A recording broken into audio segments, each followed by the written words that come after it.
Warning, there is a good chance Bitcoin Mike has no idea what he's talking about. Do your own research. Enjoy the show. Thank you.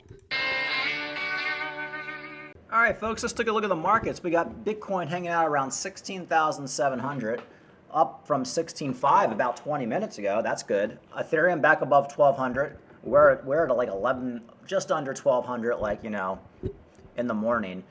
All your altcoins are pretty much hanging out where they've been for the last week. Bitcoin has kind of found a bottom right now at about 16,000.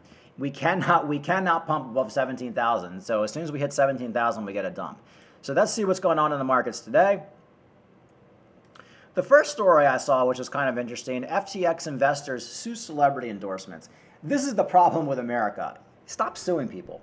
I saw this story and I'm kind of like, okay, so everybody knows celebrities are paid money to promote a product. So does that mean I can sue Michael Jordan for promoting Coca-Cola in the 90s because I lost a tooth and I had to get a root canal because I drank too much soda? I mean, can I sue the guy from Crocodile Dundee for promoting the Subaru Outback because the Subaru Outback, had rust issues? Like this whole thing is just stupid. Think of all the celebrities that promoted McDonald's and people dropped out of heart attacks. So of course this isn't going to go anywhere. I think they're looking for like a loophole saying, oh, well, it's an unregistered security. So, they shouldn't have been doing it. But they're celebrities. Look, everybody knows that celebrities are going to promote anything you give them money to promote.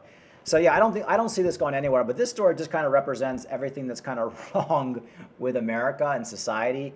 And, it just kind of like pissed me off. Like, yeah, if you want to sue anybody, sue Sam Bankman-Fried, sue Gary Gensler, sue the government. But suing the celebrities is stupid. Not to mention, Tom Brady lost millions and millions of dollars on FTX. So, I don't think he should be suing the celebrities. It doesn't make any sense to me. A little bit of Cardano news today. Cardano whales accumulate as community awaits huge news. If you remember, I did a story back in October, I believe, that Charles Hoskinson said there was big news coming out for Cardano this month. I thought he said it was like November 17th, which is today. Maybe he said, maybe it was the 23rd. I don't know. I get all my dates mixed up. But apparently, remember, folks, there is a Cardano announcement coming up. This guy says Cardano could run 50 to 100 times in the next bull cycle. I think we could see a 50x. I think if Cardano dumps down to 15 or 20 cents, which I think will happen in a flash crash at this point, no guarantees, but it wouldn't surprise me, you could definitely get a 50x from 15 cents or 20 cents. And that's why I'm in Cardano, folks, and I'm looking to buy the dumps. But nobody's really been talking about it.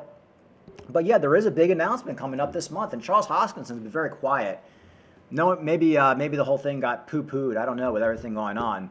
But according to whale stats, whales or large holders are accumulating Cardano as it ranks among the top 10 purchased asset for whale alert. So basically, Cardano is in one of the top 10s that people are basically buying in the bear market. So that's a good sign.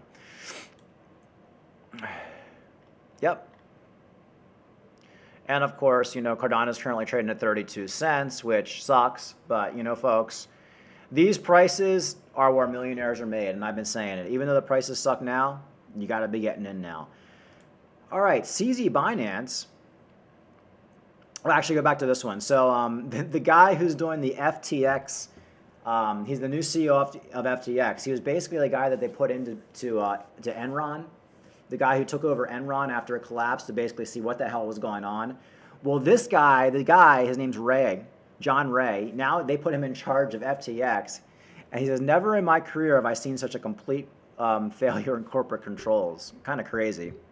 I just want to tell you about this. FTX's Trading's a new CEO, John Ray, saying in a court filing, quote, never in my career have I seen such a complete failure of corporate controls and such a complete absence of trustworthy financial information as occurred here. Anyway, folks, the one thing we've learned through this whole thing, just don't keep your money on the exchanges. I personally don't trust anybody. Who do I trust the most? CZ Binance and the Coinbase. But I mean, even those guys, if there's a bank run on Coinbase or Binance.us, who freaking knows what's going to happen? And they could actually just shut down withdrawals for a few months. So like, even if you get your money back eventually, you could miss out on the bull run. If you have your funds locked up on one of these exchanges, and they have to basically shut it down for a bank run just because their systems can't keep up, you're kind of screwed. So like I said, folks, I don't keep any more than 20% of my assets on the exchanges anymore. I think that's smart. I think we can pretty much all agree with that. Goes back to that, never have I seen such a complete failure of corporate controls. I mean, this guy, Sam Bankman-Fried, was like just a retard. It just really shows if you're, he's one of these like fake it till you make it kind of guys, which I kind of do respect guys like that. Guys are like complete idiots. They don't know anything, but they're so confident that, they always say confidence 99%. Like you can be a big fat dude with like bad teeth. If you're confident and you go up to a lot of women and you show confidence, you'll get a date. And that's a lot of things people don't realize in life. Like the most confident people like in sales, they make the most money. I would say I'm a somewhat confident person, but nothing like, I couldn't like portray what Sam Bankman-Fried does, knowing everything in my life is a complete failure and fake, and basically lie to people like that. I wouldn't have that in me. But when you have that confidence in life, you don't have to actually have the goods. You can be fake, and you can just say, hey, look, I do this, I have these accomplishments, and give me money. And people gave him money because he faked it. He faked it the whole way. So it kind of goes to show, folks, like when you see these really confident people, you got to do your due diligence, because Sam Bankman-Fried, he tricked me as well. While I did think he was spending way too much money on stuff, I just figured there's so many big players involved with FTX, it can't collapse. Too big to fail. Well, it turns out in crypto, nothing is too big to fail. So, very, very interesting, this guy. I mean, I can't wait till they come out with like a mini series or movie about this guy. And, every day more details are coming out, but this is going to go down as one of like the biggest financial crimes, I think, in modern day, like even bigger than Bernie Madoff, just because of the blatant scam involved here. It wasn't just a Ponzi, it was a scam. And Bernie Madoff, yeah, he lived a lavish lifestyle, but he wasn't buying like $33 million, houses in the Bahamas. Like, this guy just like took every penny and squandered it. Like, he's just like a loser. Like, every time he gets money, he just squanders it, but he had billions of dollars to play with. Very, very, very interesting stuff. I can't wait for the TV movie for that one. And of course, we can see Sam Bankman-Fried has been tweeting, and he's been tweeting gibberish over the last couple of days. So most people are speculating the guy is just basically high and like having a nervous breakdown. And I don't understand how this guy isn't in handcuffs yet. It's like, if this guy doesn't end up in handcuffs and getting charged, I mean, I think people are just going to basically riot. So they got to hurry up and charge this guy with something. So this article. At the FTX contagion, which companies were affected by the FTX collapse? The one thing that really shocked me, not Genesis, because I think a lot of people didn't really think FTX was associated with Genesis, but I don't know how anybody had money in BlockFi.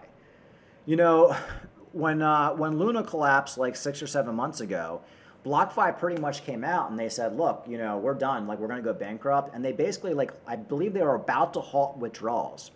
Then FTX came in and said, oh, no, don't worry, we're going to buy you. And BlockFi said, okay, great, FTX is buying us, everything is okay. And I can't believe at that moment, people didn't just take all their money out of BlockFi. So when I found out BlockFi basically went under a couple of days ago, I was thinking to myself, like, who was still in BlockFi? Can you imagine like having money in BlockFi when you know it's on the teetering of bankruptcy and you were given a second chance to get your money out? And you still left it in there? If you left your money in BlockFi, folks, I don't have any sympathy for you whatsoever. Now, Crypto.com, everybody's talking about, Crypto.com is the next one to go insolvent. The CEO, Chris Mazadeh, has basically said, they're backed by 1-to-1. I don't trust it. I wouldn't have any money in Crypto.com. CoinShares, that was kind of surprising to me. There's a lot of big names that are associated. Not all of these have pretty much gone under, but like I said, folks, just get your money off the exchanges. Richard Hart said it's best. You're basically putting your money in these lending platforms to collect pennies in front of freight trains, and eventually you're going to get squashed. So just get your money out of there, and you should be okay. CZ Binance did an interview on CNBC. This guy is a real class act. I'm a big fan of CZ Binance. And here he is talking a little bit about what happened. Personal basis, how you think about Sam. And the reason I ask is I think at some point, obviously, you were friends. You were his original investor in all of this. Can you fathom that he lied to you like this, if that's the case? Yeah, so I'm very shocked that I obviously did not know him until about a week or so ago. So I'm just shocked. I'm shocked that he lied to everybody. You didn't know him till a week ago? I didn't know what kind of person. I didn't know that he lied to everybody until a week ago. So, CZ, just getting back to just what this means for the future of just crypto in general. A lot of people have said there's Bitcoin and Ethereum and there's everything else. I know you've probably heard that. Do you think this was some type of an inevitable shakeout that we're seeing? And do you still think these 21 million by the year, I don't know when we finally get the last Bitcoin mined, but you can, with stock to flow models, you can still make a $50,000, $100,000 a coin forecast. Do you think those eventually come true, or is this just one big house of cards across the board, CZ? And I'm sure that you don't think it's a house of cards, but do we push the time frame out for when it happens? I think, well, first of all, as you said, I don't think it's a house of cards. There are fundamental technologies that are much better than the tools we had to transact, to raise money, to do global payments, etc. So there's fundamental technologies that are much better than the tools we had before. So it's definitely not a house of cards. At the same time, I'm not very good at price predictions. I don't do those things. I think there are smarter people out there that seems to have some formula to predict it, and I don't believe those things anyway. So I think fundamentally, though, if you look at the industry 5 years, 10 years from now, the industry will be much, much bigger. I don't know what's going to. Yeah, I love CZ. He really is a class act. And really, the one thing I think saving cryptocurrency right now is basically CZ. Could you imagine if there was another Sam Bankman-Fried type character who was running Binance? I mean, and that collapsed. And then, I mean, crypto will be over for a long time. I mean, Bitcoin would still be around, but it probably dropped down to like $2,000, and it would probably sit there for the next 5 or 10 years before it goes up again. And pretty much all the alts would get basically annihilated. Most of them would just go to zero because you have to have these exchanges to buy them. So thank God for CZ. I do trust him, but I still wouldn't keep all my money on Binance.us because you never know what can happen. Anyway, folks, crazy times. Like I said, I'm sticking with my original thesis, buy low and sell in 2024. I've lived through this before. I'm going to basically just say that every video. I've seen it before. It was way worse during the COVID dump, okay? Not only did we think the world was going to end, but crypto was going to end too. The dumps were outrageous. Like I said, I saw my portfolio drop 80%. And once we bottomed during that COVID dump at like $4,000 or something like that, that was in 2020. We basically went up to 8,000, 7,000. We hung out around 7 or 8,000 all year. Then we went up to 12,000, then back down to 6,000. But we never went back below 4,000. So what's going to happen is we're going to hit a bottom. And that bottom is going to happen fast, most likely in a flash crash. Will it be 15,000? Will it be 12,000? Will it be 10,000? I don't know. Maybe 8,000. I don't know. But you're probably going to be able to get Cardano for 20 cents, 25 cents. You're going to be able to get Bitcoin for $12,000, Ethereum for $700 or $800. And the people, and it's going to happen fast. It's going to be like within an hour. Dump, it's all over, pump. And then we're going to hang out back at $16,000 to $20,000 for the rest of the year. And then then going into 2024 during the Bitcoin halving, we're going to pump like wildfires. You're not even going to believe it. So basically right now, I'm just waiting for that flash crash. And if we don't get it, that's fine too, because I still have plenty of crypto. But you got to be paying attention now, folks. You got to be in coins that aren't scams. And you got to be patient. You got to be patient. If you take all your money out of cryptocurrency right now, what are you going to put it in? Just cash? Well, if you need the cash, I highly recommend you do that.